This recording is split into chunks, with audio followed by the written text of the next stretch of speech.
USCHO.com. This is the USCHO Game of the Week podcast from U.S. College Hockey Online at USCHO.com. An in-depth look at this week's top college hockey matchup and a preview of the other big games. Welcome to USCHO's Game of the Week podcast. I'm Ed Trefzger, and sitting alongside is Dan Rubin, who is filling in this episode for Jim Connolly. This is the Thursday, December 6th, 2018 episode of the Game of the Week podcast. And this week's Game of the Week features the number one team in the country, number one for the first time ever, the UMass Minutemen, in a home-and-home series with Quinnipiac. Dan had a chance to talk with Quinnipiac head coach Rand Pecknold about this weekend's matchup. We're joined by Quinnipiac head coach Rand Pecknold as we preview the Game of the Week this week between his Bobcats and the Massachusetts Minutemen. Coach, so far, it's been a pretty good season for you guys, and very excited to see what you guys bring to the table this weekend against UMass. How's been your observation of your year so far? Well, we're happy to be 13-2. 15 games in. It's been a great run so far. The boys have competed hard. The buy-in's been excellent. Great character in our locker room. We've had a lot of guys step up. It's a young team with 12 freshmen, but both Petro and Shorty have been great in net, and Prisky and Tufto, Rafferty, Trefzger, a few other guys have really been, Fortunato have been really good up front and on D and making plays, and we're finding ways to win games. You're coming off a weekend where you swept your travel partner, the Princeton Tigers, beating them first. I believe the first game was at home out in Hamden, and then turning around the second night and heading down to New Jersey and taking the 4 points from them. You've been, like I said, kind of rolling this year, and you've really hit your stride the last couple of weeks, especially with the wins over Maine, the Cornell-Colgate series. But what was it in particular, being able to get home after the 4-game road trip to take home that point in the home building and then be able to get back on the road and do it again on Saturday? Well, Princeton's an excellent hockey team. A lot of good play. I mean, Max Verano could be one of the best players in the nation. I mean, he's just outstanding. And they've got other good players on that team too. Ron Fogarty does a really good job coaching that team, well coached. And we just we found a way on Friday night. I don't think we were perfect. We found a way. Shorty was good in net, and we scored a couple timely goals, and our penalty kill was really good. And again, we found a way to win. The next night was at Princeton, was a completely different game. It was a little more run and gun, and I guess we adapted and found a way that night too to score 6 goals. And it's been nice this year. We're scoring at a much better clip. I think last year we generated a lot of chances and we just didn't finish well. And a little bit of that was on us, and a little bit of that was just snake bit, hitting a lot of posts and stuff like that, missing empty nets. But the guys have more confidence this year, and the freshmen have added a lot to our lineup. You mentioned the youth, and it's kind of one thing that I did notice is the amount of freshmen that are coming in and playing those minutes for you right off the bat. Having the success and having them get adjusted to the college game right away. Was that something entering the year that you maybe thought was not necessarily a concern, but there's always that uncertainty when freshmen are getting involved? Yeah, it happens for us pretty much every 3 to 4 years. We're always young. It's just the way our cycle's always been since we went to Division I years ago. I don't have numbers to back it up, but it just seems like we're always really good when we're really young. I remember that one year, I think it was 14-15. We had 18 freshmen and sophomores, and we won the league, went to the NCAA tournament. I think we only had 3 seniors that year. But the kids are young and hungry, and if they're going to buy in, and the older guys are going to buy in and play to our identity, we'll get rewarded. Mentioned your goaltending. First off, is it something in the water that you can get goaltenders to be that big, 6'5" and 6'4", with Keith Petruzzelli and Andrew Shortridge? Those are some big guys that you got there in between the pipes for you. Yeah, they are. They're big. They take up a lot of net. They've both had really, really good seasons for us this year. They've been outstanding. They've won some games for us where we haven't played well, which you always need. And Jared Wayman's our goalie coach. Jared's done an outstanding job with them, and both kids are working hard. And it's nice to have that 1-2 punch. It's not something that we've always done at Quinnipiac. If you look at both our Frozen Four runs, 13 and 16, we were a one goalie team. But the tandem's working right now, and we'll just keep rolling with it for a while. The tandem is producing, doubling up your opponents defensively versus offensively. You're scoring at a 3.87 goals per game clip, allowing less than 2 goals per game. Is there any rhyme or reason to how you kind of determine who gets the call in the pipes, in between the pipes and the crease, or is it something that you just roll with a hot hand, or is there a little bit of theory based off of practice during the week? No, I guess there's a little superstition right now. We just Shorty's been playing Friday and Keith Saturday, and we just keep winning. So, it doesn't take a rocket scientist to figure that out. Just stay with it. So, I don't want to get locked into that, though. I do want to be able to, play either one on a Friday or Saturday night or Tuesday or whatever. So, we'll just keep rolling with that for a little bit, and then we'll figure out second semester. I never try to get too far ahead of myself thinking about the goaltending. Every day, every week's a little different story with how kids are playing, what have you. But I can say we've been very happy with both. Both of them have worked extremely hard in practice in the weight room to get themselves ready for this season. I think both of them had decent years last year, but not what they wanted. And, they've both made huge jumps this year to two of the better guys in our league. Switching gears to your opponent this weekend, UMass. They're coming in number 1 in the country for the first time in program history. Their head coach, Greg Carvel's a guy who you have some experience down the road with when he was at St. Lawrence. What was it like coaching against him when he was at St. Lawrence, and what did his teams up there present to you when you were playing them both at home and on the road? Well, first off, I like Carvey a lot. I think he's a really good coach. He was really good at St. Lawrence, and obviously he's proving it again here at UMass. But his teams play hard. They're aggressive. The D are always extremely active in the O-zone and the rush. His UMass team is any different than the one he had at St. Lawrence. He had some pretty good D back then too. So, but they're well coached, well prepared, good on faceoffs, good on special teams. So they pose a big test for us, and we're excited. I'm excited for Carvey in his program to be number 1. I think that's great for them. They've earned it. I've watched a bunch of their games on video, and they're excellent. They are nice. They got everything: forwards, D, the goalies, the special teams. So they're in it for the long haul. It's not just a good 13 games for them. They're going to be there at the end of the year, battling for a national championship. When you look at kind of at the dynamic in the East with ECAC versus Hockey East 2, a game like this, being able to play a home and home against a team like UMass, and the fact that it's going to wind up being such an important game, I guess, to the top part of the national polls, is there a little bit that goes into it where you guys get a chance to take it to Hockey East, and Hockey East gets a little chance to take it to ECAC in a matchup like this? I guess so. It's all how you want to look at it. I mean, for us, we're a young team. We're still, extremely immature and still evolving as a team this year. And Friday nights, it's the next game on our schedule, and it happens to be against the number 1 team in the nation. So, we got to get ready for that and prepare for that. There's a lot of things we need to keep getting better at. We have a lot of deficiencies we're trying to work out of our game right now. Obviously, we have a lot of strengths, and that's why we're 13-2. But we need to keep getting better every day, every week. And for right now, we're excited to play Friday night, and it's going to be a sellout at our rink and a great atmosphere as always. And we're looking forward to the game. Coach, as you head down this weekend, I say this, as a guy who's seen a lot of you through the years in ECAC, appreciate you jumping on, and wish you nothing but the best of luck this weekend. I'm sure it'll be a great weekend of hockey between your two teams. Well, thank you for having me on. I appreciate it. This is the USCHO Game of the Week podcast from US College Hockey Online.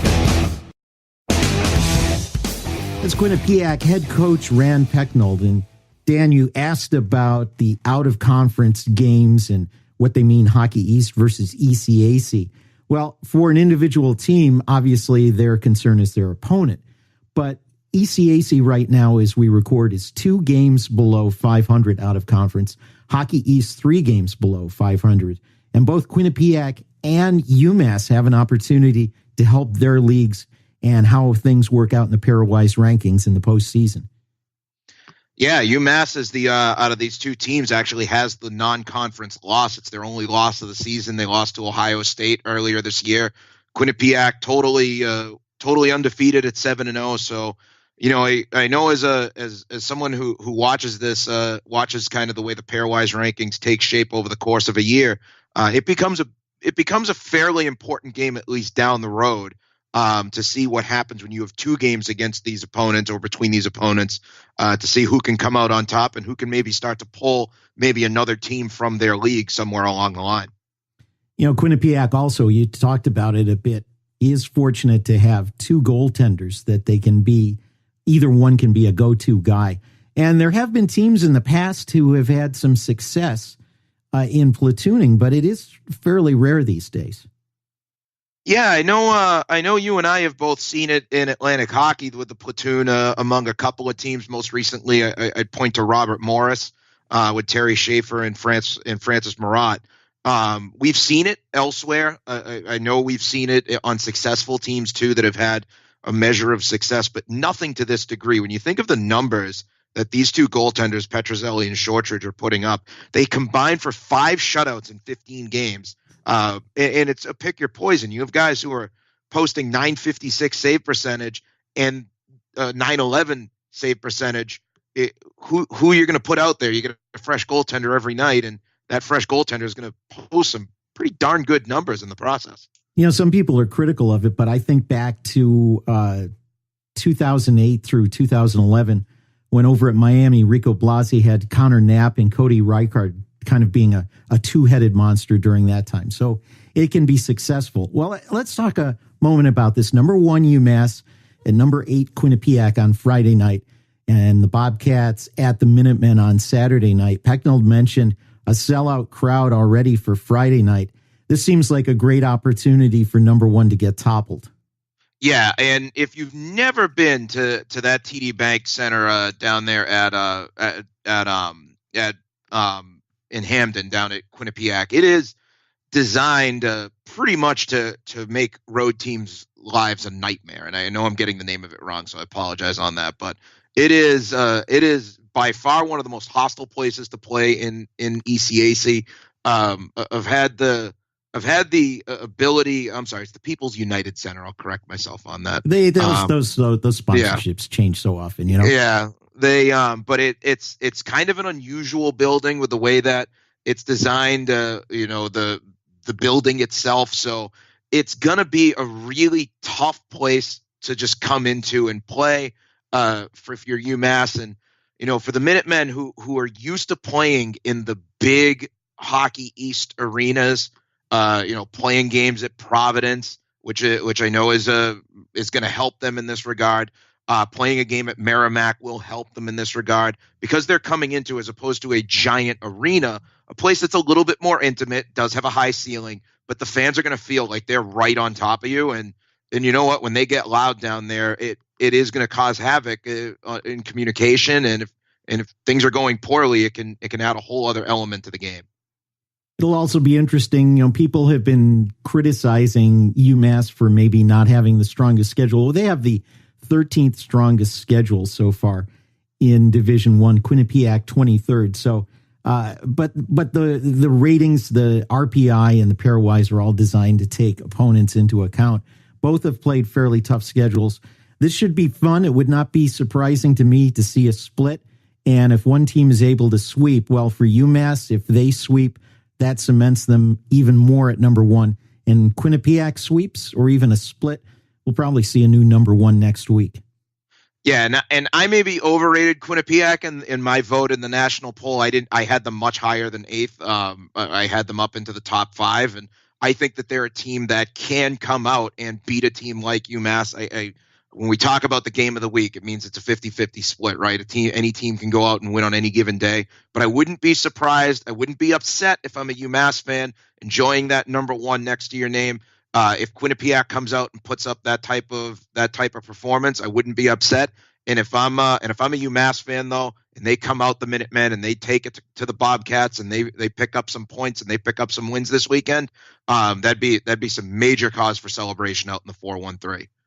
Well, let's move on to some other games of note this weekend.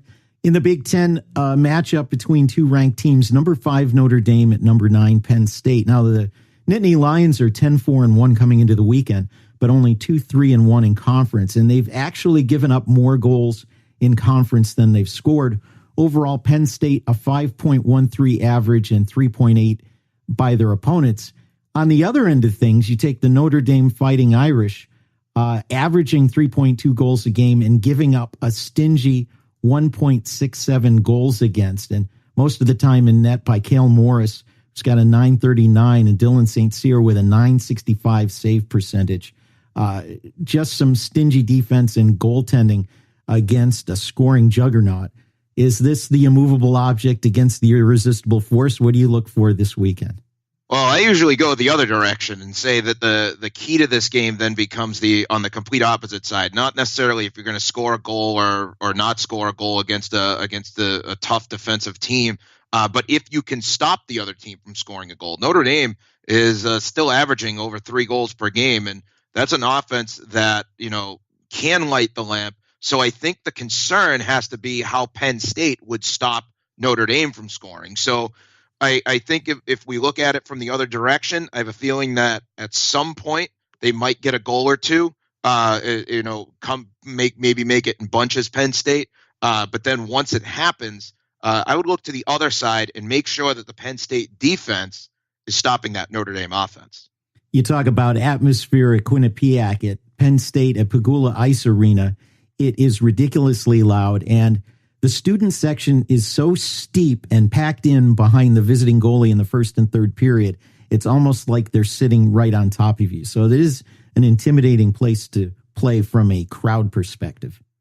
It's almost like a European soccer stadium with the way that gets steep. I've heard about the stadiums over in Europe where they're designed for the crowd to just go straight up, and it really makes an opposing goalie and an opposing team, an opposing defense, a nightmare scenario. I use that term a lot, but that is certainly good construction on that ice arena. And Penn State students, boy, they love their Nittany Lions, don't they? They absolutely do. Well, let's turn to the ECAC, where there really aren't any matchups with ranked teams, but we have one of those great rivalry weekends. Clarkson and St. Lawrence are only about 10 miles apart up there in New York State's North Country. Clarkson having a strong season, coming in at number 16. A tough year for the Saints, but you never know when you have a matchup between two incredible rivals like this. Yeah, and if I look at St. Lawrence and I'm looking at the way that they play through the years, you kind of look at these matchups and you say, all right, it's on paper, St. Lawrence and Clarkson, it really isn't that much of a contest, right? Except if you look back last year, St. Lawrence scored first against Clarkson in their matchup, and they had a 1-0 lead, and it was 2-1 until an empty net goal late crowned the Knights up at Cheel. If you flip it over the other night, I think it was a 4-2 game at St. Lawrence in a return bout. Clarkson scored twice in the first period, and St. Lawrence never really went away. They were down 3-0, scored twice in the third period. So you can look at this on paper and see, all right, Clarkson ranked, St. Lawrence really fighting it, really struggling. They've struggled all year to win games consistently. They only have the 2 wins coming off, but they're coming off a tie, I should say, against Brown at home, getting their wheels going a little bit. It's a game that they were outshot 44-22. Get their defense moving, get things up, and get up for that Clarkson Golden Knights team, because if they come in and they're popping mad, they're angry, it'll be exciting, it'll be electric. The North Country is going to come alive, and stranger things have happened. Both arenas have great atmospheres, an amazing band at Clarkson and a good fan section, and then Appleton Arena, which is the old Quonset hut style and wood and everything, like Gutterson, like the old arena at Colgate. If you haven't been there, it's a terrific matchup and should be a lot of fun this weekend. Going to Hockey East, again, no matchups between ranked teams, but right now it looks like a little bit of a scheduling quirk for Merrimack. They have number 10 Providence coming in on Friday, the only game of the weekend for the Friars, and then Northeastern coming in on Saturday, the only game for the Huskies, and those two teams coming in at number 10 and number 13. A tough weekend for Merrimack to face. Yeah, but at the same time, Merrimack, even though they're 2-6 in conference play right now, both of those wins came at home, and they came against BU and BC. So I think that week, the Saturday loss to Northeastern, they gave up a 9 spot at Matthews. I think that's going to be fresh in their mind. That Saturday game in particular, I'd look to see them come back with a bounce back. And anytime you give up a lot of goals, you tend to come out the next time or the next weekend with a lot of steaming mad energy. Earlier this year, Merrimack gave up a snowman to Bemidji, came out and won the next day, 1-0. So look for the Warriors. I wouldn't necessarily call it with victories. I'll let the guys doing the picks come up with whether or not it's a victory or not. But watch for this weekend. I know I'm jumping ahead to Saturday, and they still have that game, like you mentioned, the quirk against Providence. But earlier this year, again, they gave up 14 goals, Merrimack to Providence. I would anticipate a message coming across to have that not happen again. Well, the NCHC has a marquee matchup. Number 6 Denver, which had the weekend off last weekend, is at Ralph Engelstad Arena for a pair of games against North Dakota. Now, North Dakota comes into this having beaten Minnesota Duluth last week, ranked at number 2 on the road after a 5-0 loss, North Dakota winning 2-1. The Fighting Hawks, according to our buddy Brad Schlossman of the Grand Forks Herald, are the only team in the country to have a win against a top 4 team on the road. And now they have a tanned, ready, and rested Denver Pioneers team coming in. This should be a fun series. Yeah, and I think you could probably make the case that when we look back over the weekend, this one might be the one that probably produces the best games and the most exciting games. I know it's not listed as our quote game of the week, but I think you can make a case that this will wind up being some of the most exciting hockey of the weekend, especially for Denver. The fact that in North Dakota, the fact that they both have wins over Minnesota Duluth in the last month, more recently with the Fighting Hawks getting a 2-1 win. And the fact that Denver beat Minnesota Duluth a couple weeks ago at home with a 2-0 win. Or 2-1 win for North Dakota. I'm sorry. But it's going to be a fun, exciting weekend when these teams get together. This was part of when you formed the NCHC. You look at this matchup and you see this as one of the marquee matchups and one of the marquee kind of rivalry names that goes to the top of the list. And you know what? I'm excited just to watch them drop the puck out there and get wild up at the Ralph. The other matchup in the NCHC I wanted to point out was Omaha at number 2 St. Cloud State for a pair. Now, Omaha not ranked. They were at the beginning of the season. It's been a tough road so far for the Mavericks, but St. Cloud State is coming off a pair of ties at Miami. Some thoughts on this game? Could be a rough one for Omaha, but if they can squeak something out, it could be something that starts to turn around the season. You look at the record for Omaha and you see the 4-8-2 record, and it's really because they just had a bad October. They had a really tough October schedule. It turns out when they played Notre Dame, and Arizona State's turning up to be a really good team this year, and it started to turn the corner a little bit against Miami to start this month. They split with Miami, had a 6-3 win at home, split with Western Michigan, had a 4-2 win, both of those on Saturday. Then they play Arizona State again in a rematch and sweep them 6-4 and 4-0. So last weekend aside, with Colorado College a step back with only a 1 point, with a shootout win, 1 point, quote unquote, to the national rankings. They get the shootout win on the Friday night game, but then lose again on Saturday. So if we're going to see that Omaha team from early November, they're going to really bring it against St. Cloud State. On the flip side, when you're looking at St. Cloud, they're a team that, some make the case should probably be number 1. I think they got a good plethora of votes. They've only lost 1 game this year, and it was to Northeastern. But those games against Miami, having swept Bemidji, having swept Denver, that's going to be a wake-up call to them. The fact that they, had to have a shootout win. They have that game against Miami where they have the overtime, the 3-on-3 overtime loss.